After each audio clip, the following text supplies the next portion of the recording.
Seconds out, round 3, with me, Jeff Ollerhead, and Georgie Treble. Georgie, right, obviously I've looked at your bullet points. Georgie, tell me, I mean, you're more than a footballer, apparently. Tell us about your footballing. I used to play for the Everton schools. I got picked up for Everton schoolboys. And my dad always used to push me into boxing, but I loved my football as well. So I got trials for Everton. And in the end, I got rejected. You weren't good enough. And that's how I ended up going back into boxing. I went down the gym, I was disappointed. Told me I wasn't good enough. So I went into boxing, and then I decided to box. Give it. Come on, Dad. I've got rejected from the football. Now I've got a little bit of anger in me. I need to take it out, and that's why I started to box. Do you know, can I just put your butts in it? You know, them years ago, they were cruel, weren't they? You're not good enough. And you just walk away, your head down. Yeah, but I think you'd either got the R for it, you know. I knew when I was playing for the school, and then you go into Everton, and I went into Everton school, and then right away I had my doubts, because you're playing like you're boxing the best, you're playing the best, and you know yourself. Who was you know, from Everton's era then on the training field? Anyone that stands out who made that? No, we never ever trained with it. Oh, the first team, yeah, who got in the first team sort of thing, or anyone who you played with around your era? It was like Alan Ball, wasn't it? Of course, it was always Alan Ball and Bob Latchford. Yeah. You know, them kind of thing. That's the level, yeah. I'm just trying to get the era for like people like who will watch this like on YouTube thinking, what era was Georgie and so. Yeah, it was Bob Latchford. John Bailey, was he left back? John Bailey was, that had well gone then. I was well gone then. I'm giving me bloody age away there now. Hey, I used to go and watch him now. That was well. Yeah. He's sound, John. I met him in town, you know, his boss. He's just dead down his way. Give John Bailey a shout there. Yeah. Great stuff. But look, so anyway, you went back to the gym. We talked about your boxing. So you went over, you started coming over to the Wirral. And this is a coach, because the West Wirral, my granddad set it up, you know, Tommy Ollerhead, with, along with the Balkers years ago. This is going back years ago. And all of a sudden, you set your base in the Wirral, and you became a coach. Tell us why you wanted to become a coach in boxing. Well, what it was, I broke my knee playing football, because I come over here and then they asked me to play in the West Wirral, and I got stuck out and had a bad break on my knee. And then I put about 4 or 5 stone on, and I thought, I can't run because they've done all my ligaments, broke my knee, dislocated it. So I thought, I need to take some weight off. I know, I'll find out where there's a gym, because I moved from Liverpool over to the Wirral. So I asked someone, and he said, oh, there's a gym down the bottom there. Oh, is there? I'll go down there and train. So there you go, park my van, and everyone knew my dad owned GTB Demolition. Okay. So Johnny Ball could come in, and he said, who's the van? Now he's on the bag, hitting the bags. And then I said, oh, it's mine. And he said, oh, Georgie Treble. I said, yeah, it's my dad. So he said, oh, right. So the next minute, I'm hitting the bags, and there was this lad, and he's looking at him sparring. And I was about 15 stone then. I was carrying a lot of weight. So I looked at this lad, and I thought, and he's saying to Johnny Balker, can you get me any spars? So I thought, hang on, hey, I'll spar him. Barney Shaw. Barney Shaw. So Darren Canavan was there at the time as well. And he's he's supposed to be a big puncher. He'd be Kawasaki. Yeah. So Caravan. Well, Gonzaz. Yeah. So what happened? Barney wouldn't spar Darren Canavan. So I said, well, I'll go and I'll give him a move around. So I thought, he's only a featherweight. You know, I'll spar Barney. So I started moving Barney around. I thought, he's only a kid, I got the experience. Because I believe when I first moved over here, that they never ever counterpunched like we did in Liverpool, and my dad 2 step back, 1 step. it was always about coming forward, so it was so easy for me to block and come back off and step away. And Barney was saying, how are you getting me to over 4? I said, well, I'm only, I'm stepping back. He said, well, why? I said, well, so I started showing him, and he said, well, you train me. I said, well, I'm not a coach. Didn't Barney win the Northwest? He was a Northwest champion, wasn't he? Well, not for me, he wasn't. Barney, when I Barney had about 90 odd bouts. Yeah. So Barney was a senior going into the senior ABAs. Yeah. So Johnny Bowker come in, and obviously I was sparring Barney, and I was stepping back and catching him, and he was saying, how are you doing that? How are you catching me, making me fall in? And I said, I'm stepping away. I said, you're just aggressive, you want to come and kill me. And it's so easy for me, And he said, well, who have you coached? I said, no one. He said, well, you take me on the path. I said, well, I'll have a go. I've never done it, well, I'll have a little go and see how it is. So, but my dad always moved around on the pads, pushed us coming forward, pushed us, so made us move our feet in, come at angles, jabbed and move, always told me to move, don't come in a straight line. If someone rushes you, don't have one step back, take 2, the third one if you've got to counter punch. I learned off John as well. I used to think, how was John doing that? And I was telling Barney what to do. So it's amazing. So listen, Barney was like the light of the spark of the coaching days, yeah? Yeah. He asked me to go on the pads. That's right. Go on, Barney. I didn't know that, I was Barney. He asked me to go on the pads, and I was telling them what to do, and I thought, wait, hang on, I can see behind these pads what they're doing wrong. Now Barney, boxed for England, had a lot of contests, Barney, going into the ABAs, and he said to me, will you train me? I said, listen, look, I'll have a little go, but I ain't no coach. And Johnny Bowker said, well, can you come to shows and help me? Because he was getting on, had a lot of stress with himself, didn't he, with his... Yeah. So I was going in the gym, and I started training a few kids. The hunger come then, you start getting hungry to watch. No, I thought, well, hang on. My dad done it for the community. Yeah. And I can help out a little bit here. There's only me in there, of course. John just flitted in and out. And then I thought, well, hang on. And then, before you know, Wes come through the doors. I'm going to be Mike Tyson and... Who's Wes? Wes Fleming. Wes Flamo, yeah. Yeah, okay. who won a schoolboy title. Hang on with this. So you got Wes coming through the door. You're the coach now, right? You're established. You got Barney working for you. Kids started coming to the gym, no doubt. Yeah. I'm trying to big him up here because he's dead humble, George. Because realistically, the bullet points have seen him. So you just started helping people. Next minute. So you what was your teaching difference, as you said? What was it? I was teaching. I noticed a lot of people on the pads just didn't stand in the middle of the ring, and then the boxers are then. When they go and box someone, a boxer will always move a step away, a step to the sides and things. And I was finding out if I moved 2 paces back, they were over punching, because the pad man. A lot of padman just stand in the middle of the ring.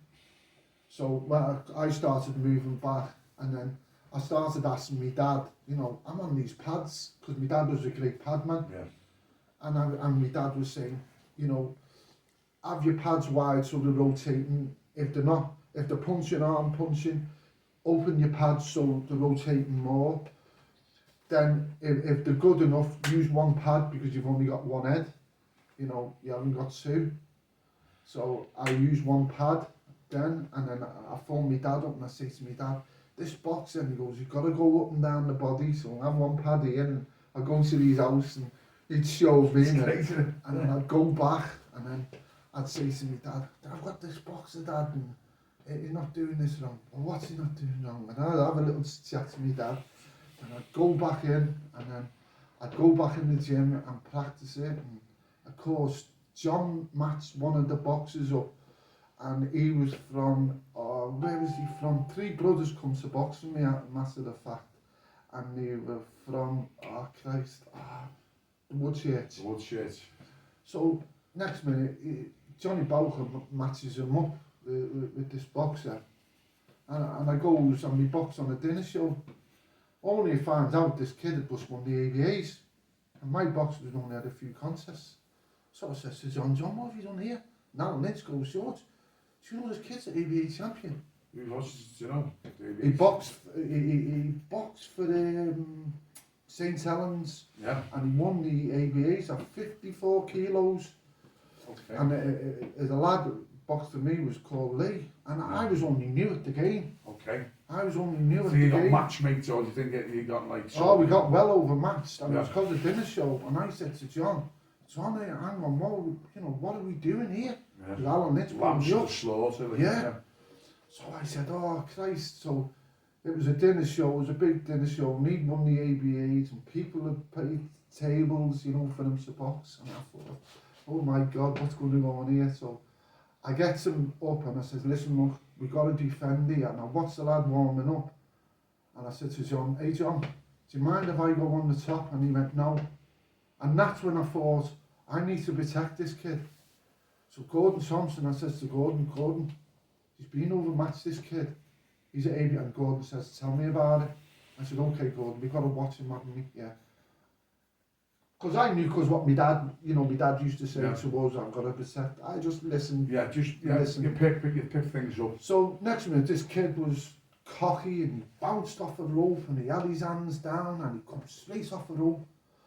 I said to this kid, look, come back to corner, because you got many coaches go to the kid, left do this, and he don't understand what they're saying.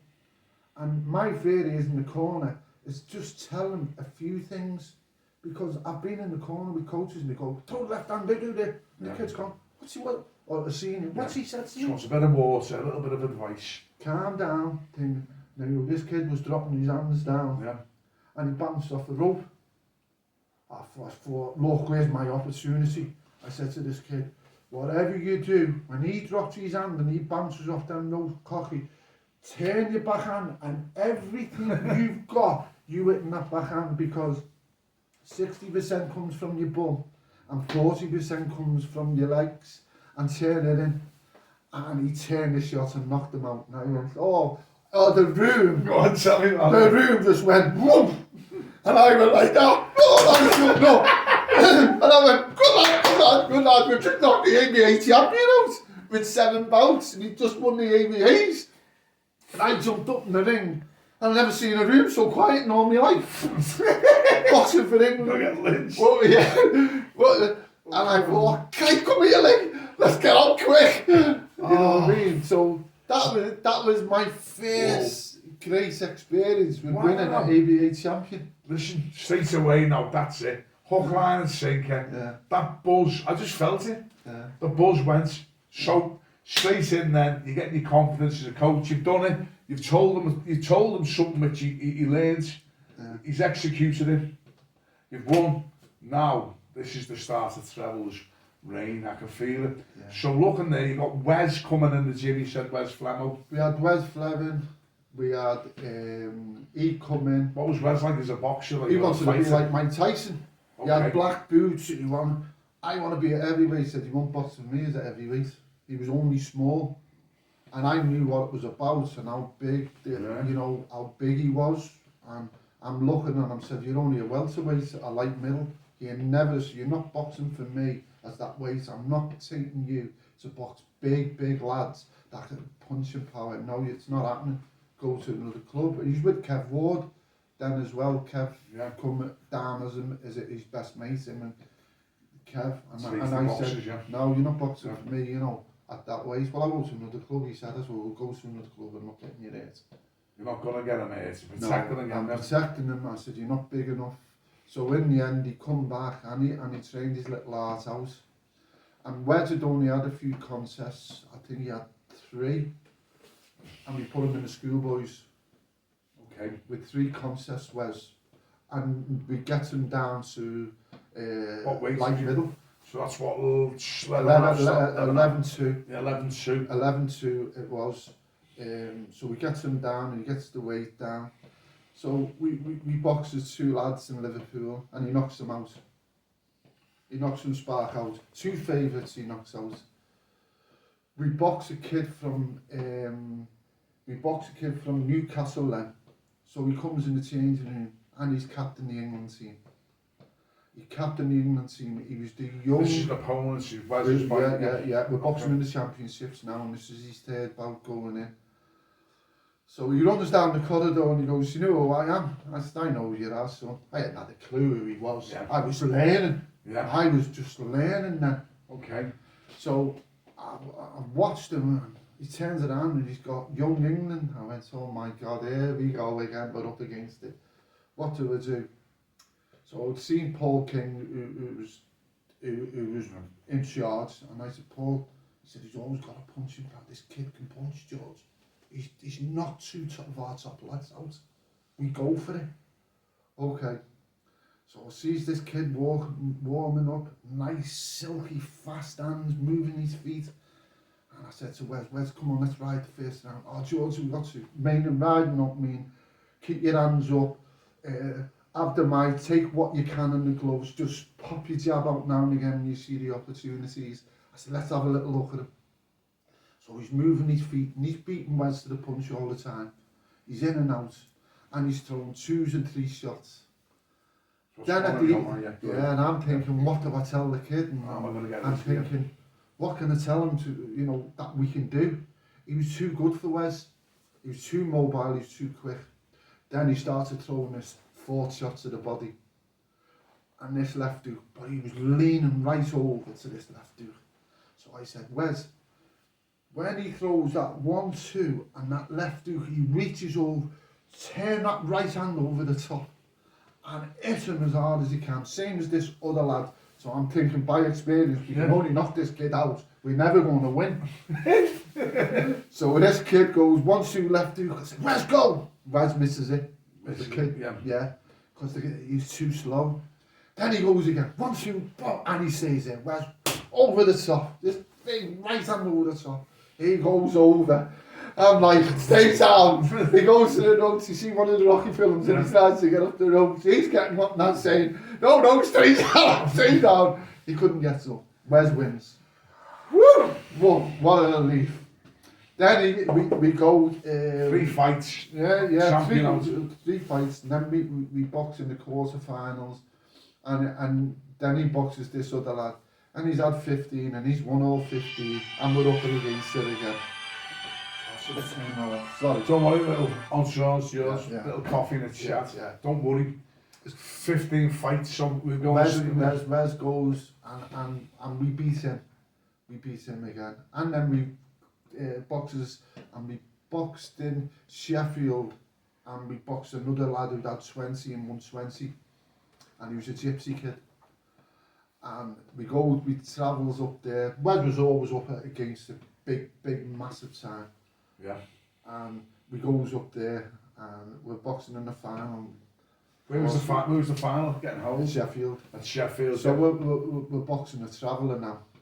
Okay. So we're boxing a traveller and we know what travellers have a lot of experience. Being out there, they've had a lot of contests, Seymour, the Gypsy King, Yeah. So we goes up there and then, third round, Wes knocks him out to win a schoolboy title. Same sort of tactics, you watch them all? No, Wes was hit him with a left hook and he went. Wes was one of the biggest punches I've ever seen. Wes could punch. You could feel it. Yeah, as a schoolboy, because he had that man's strength, power. Yeah. And then when he goes outside, he smashed my car up. Are you joking? What the Treble or do you think? Well, I'm not saying. You don't want to say, yeah. No, that's just bad sportsmanship, yeah. So he comes out and he smashed me front window, my side windows and everything. Wes was going off his head, so he gets in the car. He gets in the car and we go, I've got no money to get any new windows, it's late. We have to drive back.